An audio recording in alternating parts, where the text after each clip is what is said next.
Hello बच्चों, let's see this question is a fringe width of 6 mm was produced for two slits separated by 1 mm apart. The screen is placed 10 meter away. The wavelength of light is used x nanometer. The value of x to the nearest integer is.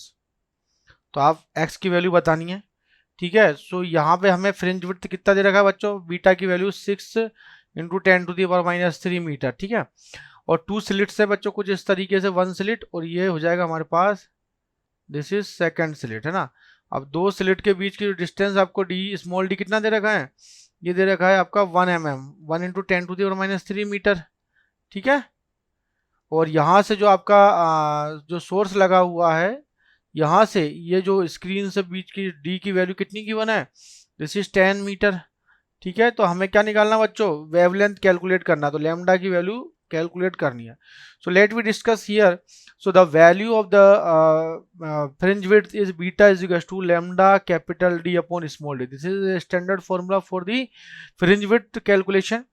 So here lambda is equal to beta small d upon capital D. तो beta is this is 6 into 10⁻³ small d is equals to this is 10⁻³ also, and capital D is 10 meter. So here 606 this is also 10, क्योंकि यहाँ पे answer हमें किस में, nanometre में दिया है. तो 10⁻³ से यहाँ पे ऊपर नीचे और मल्टीप्लाई करो 10⁻³ ठीक है.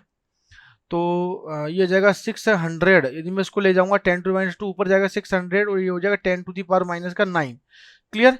तो 600 इंटू 10⁻⁹. सो एक्स नैनोमीटर, ये भी तो नैनोमीटर है, तो 600 नैनोमीटर.